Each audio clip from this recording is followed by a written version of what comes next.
Hey guys, Alex Cedro here, and today I'm on another different account. This is Hijikata-kun. So, my friend gave me this account because they wanted me to actually do a spotlight reveal on a certain monster. Now, if you haven't already been able to tell, it is definitely Konamiya. Hang on. Let me select it there. It's definitely Konamiya. I'm just kidding. No, it's not Konamiya. No, the spotlight reveal is going to be on the Water Archangel Ariel. So, my friend decided that they weren't going to 6-star their monster for the next couple days because they allowed me to do so. So, we're going to go ahead and do that right now. So, we've got our Ariel. And we've got these 5 materials here because there are no other 5-star materials, and I'm pretty sure there aren't any in storage because those were the only 5 there. Yeah, none. Okay. Just had to make sure. So, whoops. I almost powered up a... There we go. So now we can evolve the monster. So now... Dun, dun, dun, dun, dun, dun, dun. I don't know why I was doing that. 6-star Ariel. As we can see here, its stats drop down seemingly enough. All right, here you go. Your first thing, you get 100 gems. After that, you'll get the next, 3-star Rainbow Mon, then 3 Mystical Scrolls, then 4-star Rainbow Mon, then a Devil Mon. That's what it is for all first element 6 stars. Then I think it's consecutive 6 stars also. So that's that. And now looking into the chat, we can definitely see, there it is. Ariel 6-star. My oh my. Alright, so now we're also going to go ahead and take a look at Ariel. So we're going to take a look at his skills. His space stats as of now is 6,975 health, so about 7,000 health, 355 attack, 439 defense, and 95 speed. So not the fastest monster, basically, but pretty high with defense and decent with his HP. He ends up getting about close to 12,000 HP at max, which is pretty decent, regular for that. But he has 700 defense, which makes him a very strong defense monster, which I think is... No, his leader skill is increasing the HP of all allied monsters, which is pretty interesting. I've always wondered why most monsters actually have, like, I'm built off defense, so I'm going to give you all HP. Or I'm built off HP, so I'll give you all defense. Stuff like that. Anyways, so let's look at his first skill. Attacks with a heavenly sword, removing a beneficial effect on the enemy with a 75% chance. So it's already seemingly high. So let's go ahead and look at the skills here. And it actually doesn't get any higher. So if you actually wanted to have 100%, you'd actually have to put on the accuracy to do so.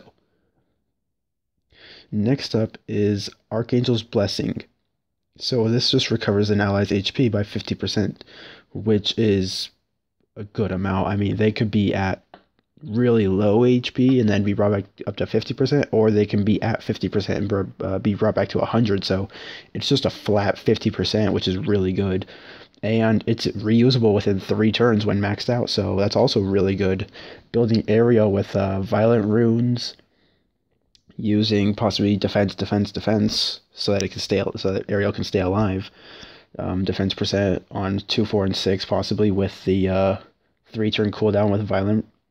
Yeah, that'd be really decent. And then now we have our Holy Water, recovers the HP of all... Okay, this is probably a typo here. Recovers the HP all allies. It probably should be saying recovers the HP of all allies by 30% each, but it doesn't. So, and additionally recovers 15% each turn for the next 3 turns. So basically it's recovering 75% of everybody's HP, but it's taking a longer time to get there.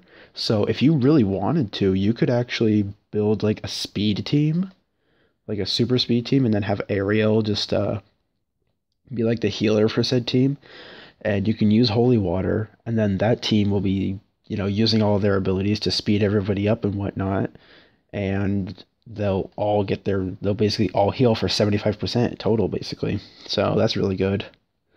And then the leader skill, as we saw, increase the HP of all allied monsters with water attribute by 50%. So we can tell from right here that people would probably want to build Ariel with HP.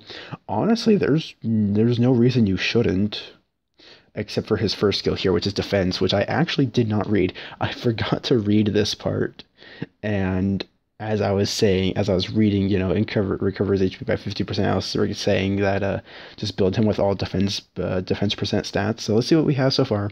Oh, hey, look, guard runes. What a coincidence. Defense. Oh, resistance. Oh, I was so hoping for the next defense stat.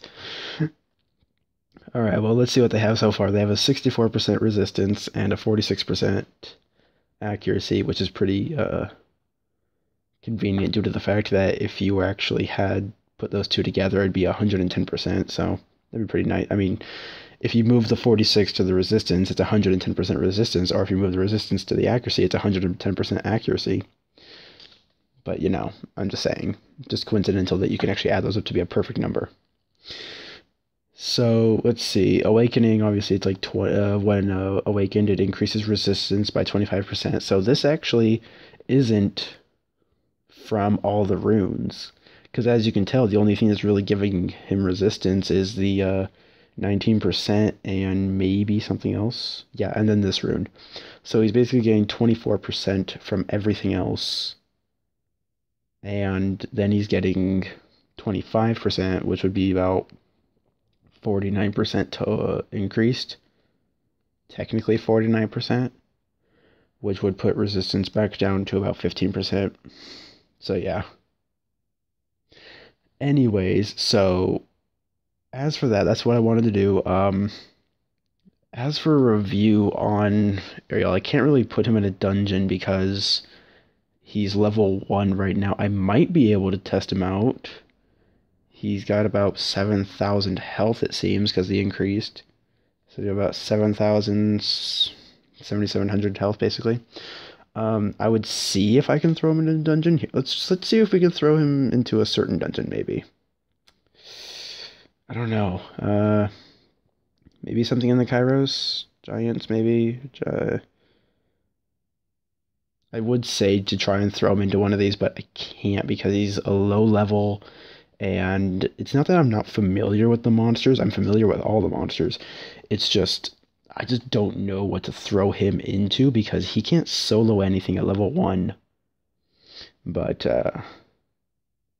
anyways, so basically, here's what we've got. First skill removes beneficial effects of the enemy with a 75% chance, increases according to defense. So basically, if you ever get an Archangel, possibly Ariel or some other one, you can build them all with defense percent. And I would suggest maybe Violent Guard or Violent Focus. Maybe actually, if you actually get the really good runes, you could probably do Violent. If you do Violent Endure, you get the resistance.